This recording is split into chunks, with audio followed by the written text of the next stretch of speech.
nominated as a Student's Choice #1 teacher for Best Doctor and Student's Choice #1 teacher as an inspiration, sir. How do you feel, sir?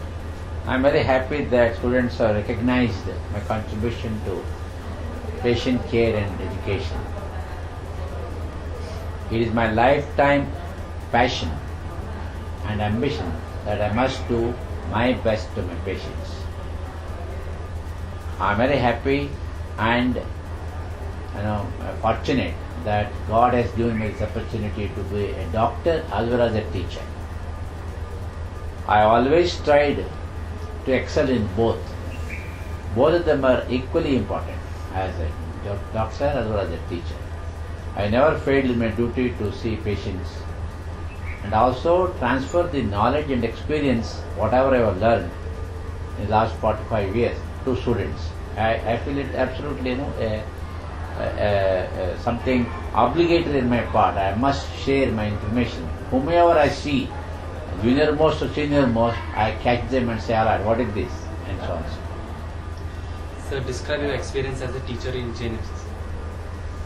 Very fact that I have continued in this place for the last 45 years indicate that I enjoyed every bit of my service in this place. Otherwise I would not have stayed for so long. It is also a fact that my friends and management have recognized my contribution and they have allowed me to continue so long, giving more and more responsibilities to initiate and develop more institutions. Recently I am a director of a new institution which is coming up in the campus, USM Kelly International Medical Program, which I am very happy to do that. So we would love to share any funny or memorable incident. The most memorable incidents in JN Medical College was celebrating Silver Jubilee of JN Medical College in January 1989 when former Prime Minister, late Rajiv Gandhi, was our chief guest. That was the most memorable occasion. The whole campus was like a fairyland. At the same time, the most painful day I ever had was in 1992 when students took away the nameplates of various teachers and office board and used it as a logwood for Holi. The day I developed hypertension because it was so painful and that is a memorable day in terms of pain. Sir, any message you want to give to the students of JNMC? My message and my conviction, everyone knows in this campus that each individual must excel first as a human being, good human being with ethical moral values.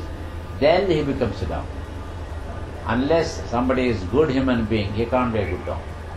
So the message is very simple, that you must justify your existence as a member of the noble profession. Then competence, skill, attitude, behavior are very important in medical profession. I implore upon all students that commercialization of education should not be done irrespective of what background you come from. You must continue to serve suffering humanity with noble ideas.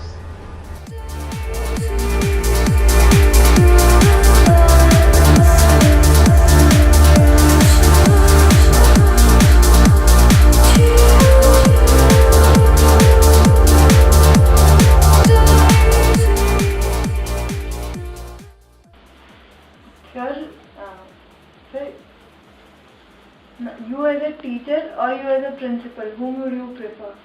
Naturally a teacher. First, without any hesitation, first thing will be teacher.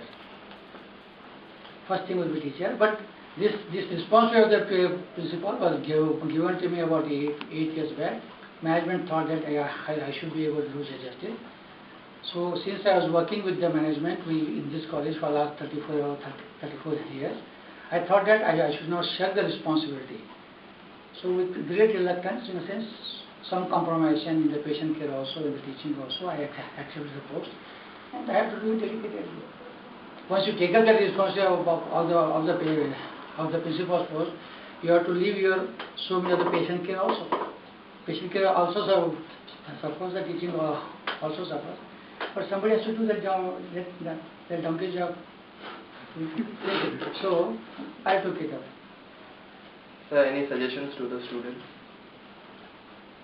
Suggestions to the students is always that when you especially for the medical students, I say always, when you are choosing the medical profession, you have to decide that you are choosing this profession wherein you have to do some compromise in your life, somewhere. And for that compromise, you should be ready. It's not like in a science or commerce thing where everything will be the thing. Once you take up this profession, and especially if you take up for the patient care, compromise has to be there. Compromise in a sense in your luxuries, in your betterments, some of your pleasures, you have to compromise. You can't say I'm on holiday, I'll see the patient. A patient of emergency has come, I'm going to picture, so I'm not seeing the patient. No. Some compromise has to be there, and that has to be accepted. That has to be accepted that once you have taken the profession, especially on the clinical side, some compromise has to be accepted, and without, if you are not ready for that, my advice is better don't come to the medical profession.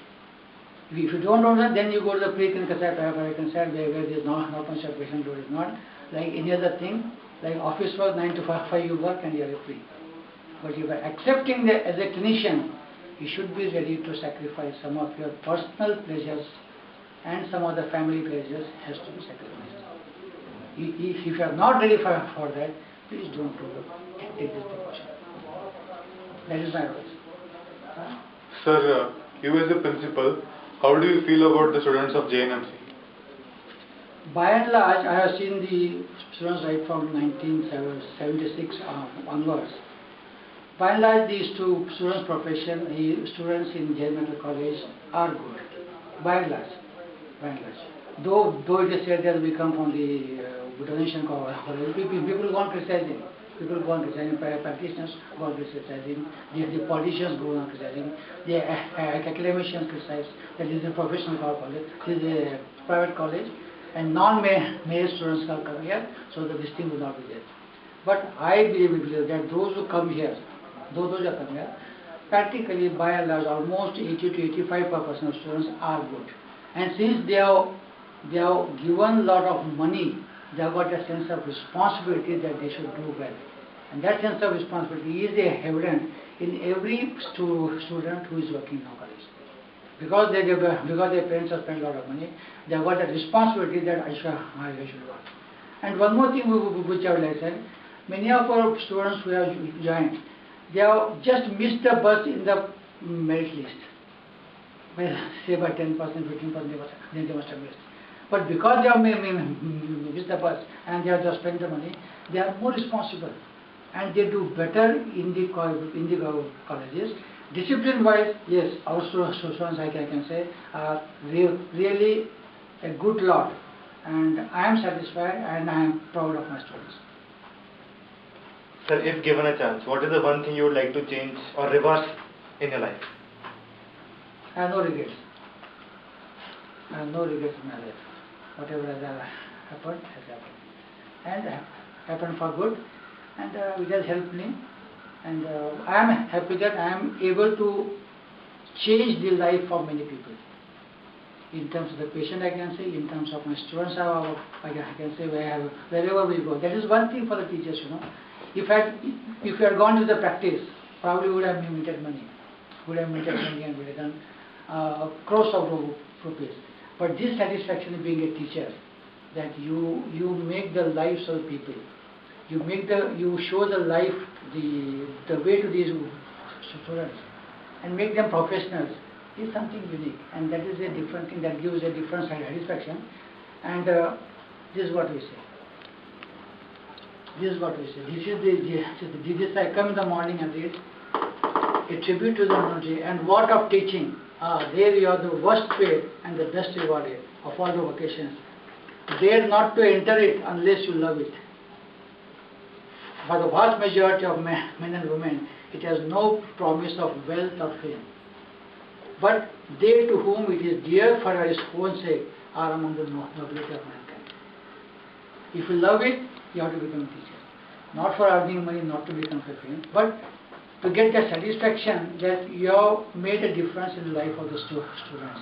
you have taught them some good things, you have showed them the life, you have showed them the light to lead the life. That is satisfaction. We don't want anything.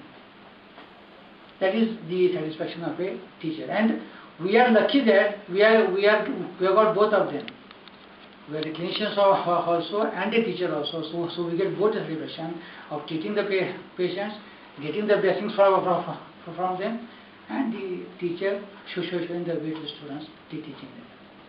One thing is, as long as one person does the duty in a sincere, dedicated, committed way, keeping in mind that not these things which are regulations are controlling you, but something is on the top is controlling you. Somebody is looking at you whether you are doing wrong or correct. As long as you have got that fear in the mind that if I do something wrong, somebody is there to question me. Not the management, not the police, not the thing, but somebody else is questioning me. If that fear is there in the mind of a person, he can do no wrong. He may not be efficient, but at least he will not do any harm to anyone.